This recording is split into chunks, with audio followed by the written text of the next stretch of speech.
तर उल्हासनगर येथील hill line police ठाण्यात वरिष्ठ पोलीस निरीक्षकांच्या केबिनमध्येच भाजपा आमदार गणपत गायकवाड यांनी शिवसेना नेते महेश गायकवाड यांच्यावर गोळीबार केला। या प्रकरणी पोलिसांनी आमदार गणपत गायकवाड यांच्यासह तिघांना अटक केली। तर कल्याण ठाण्यात भाजप आणि शिंदे गटात हवा तसा नवा नाही। मात्र पोलीस स्टेशनमध्ये जाऊन भाजप आमदाराने चक्क गोळीबार केल्यामुळे संपूर्ण राज्यात खळबळ उडाली।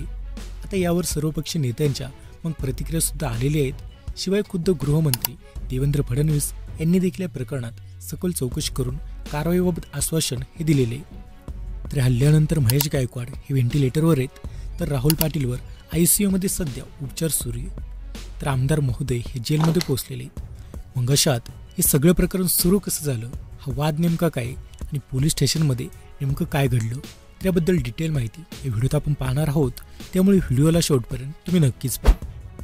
तर आपण सर्वात आधी हा गोळीबार कसा झाला याबद्दल जाणून घेऊयात। तर या घटनेचे CCTV फुटेज हे समोर आलेले आहेत, ज्यात पाहायला मिळतं की वरिष्ठ पोलीस निरीक्षकांच्या दालनामध्येच महेश गायकवाड यांच्यासह 5 लोक हे समोर बसलेले होते। तिथं आमदार गणपत गायकवाड हे देखील उपस्थित होते। मग त्यांच्यात काहीतरी चर्चा होत असल्याचं पाहायला मिळतं, पण अचानक काही वेळाने आमदार गणपत गायकवाड हे उठतात आणि बेछूटपणे गोळीबार सुरू करतात आणि धावपळ ही सुरू होती। तर सगळेजण जी वाचवण्यासाठी पळत सुटतात, तर गोळ्या संपेपर्यंत गणपत गायकवाड हे गोळीबार करतच राहतात आणि त्यानंतर ते रिकामे झालेल्या बंदुकीने देखील महेश गायकवाड यांना मारहाण करतात, असं काही CCTV मध्ये पाहायला मिळालं। तर याबद्दल पोलिसांनी सांगितलं की 10 राऊंड फायर हे करण्यात आले, ज्यात एका बंदुकीतून 6 तर दुसऱ्या बंदुकीतून 4 राऊंड फायर हे झालेले आहेत। तर गणपत गायकवाड आणि महेश गायकवाड हे दोघेही तक्रार करण्यासाठी हे आले होते। तर दोघांमध्ये काही चर्चा ही सुरू होती।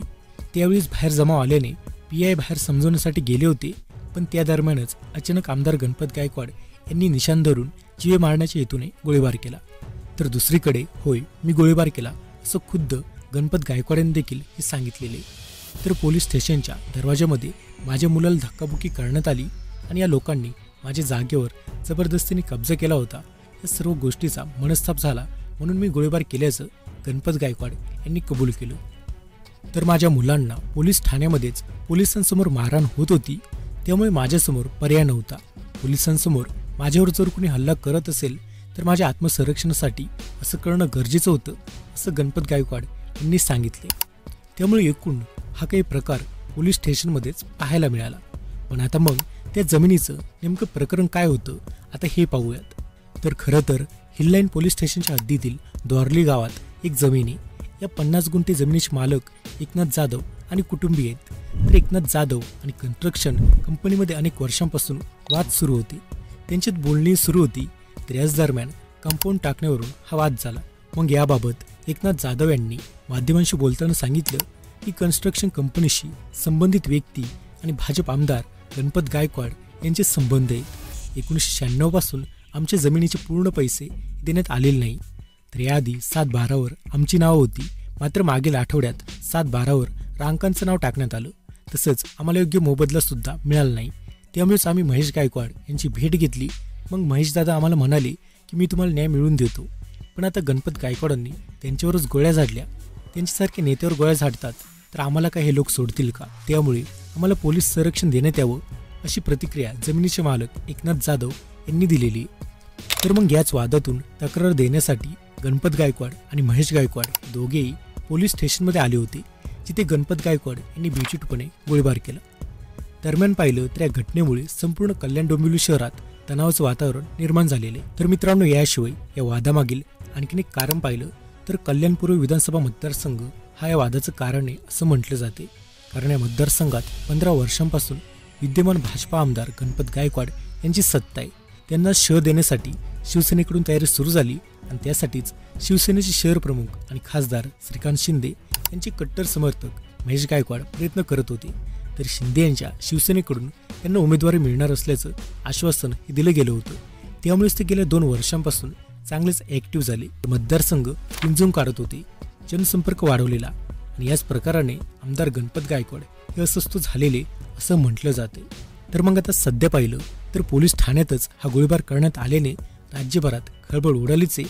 त्यामुळे विरोधकांकडून कायदा सुव्यवस्थेबाबत सुद्धा प्रश्नचिन्ह उपस्थित केलं जात आहे। या राज्यात एकनाथ शिंदेंसारखे मुख्यमंत्री असतील तर इथे फक्त गुन्हेगारच निर्माण होतील अशी टीका संजय राऊत यांनी केली. तर भाजप आमदारांना कायद्याचा धाक राहिलेला नाही, देवेंद्र फडणवीस यांनी गृहमंत्रीपदाचा राजीनामा द्यावा अशी टीका खासदार सुप्रिया सुळे यांनी केलेली.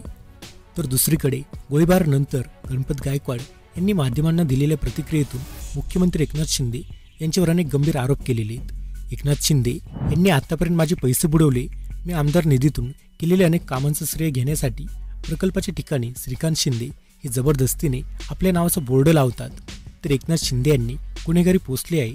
उपमुख्यमंत्री देवेंद्र फडणवीस आणि पंतप्रधान नरेंद्र मोदी यांनी मुख्यमंत्र्यांचा राजीनामा घेतला पाहिजे अशी मागणी आमदार गायकवाड यांनी केलेली.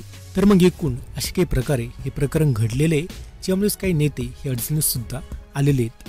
तर मग अशात या संपूर्ण प्रकरणावर तुमचं काय मत आहे ते कमेंटमध्ये नक्कीच सांगा. आणि अशाच माहितीपूर्वक व्हिडिओजसाठी आपल्या यूट्यूब चॅनेलला सबस्क्राईब करायला तेवढं विसरू नका.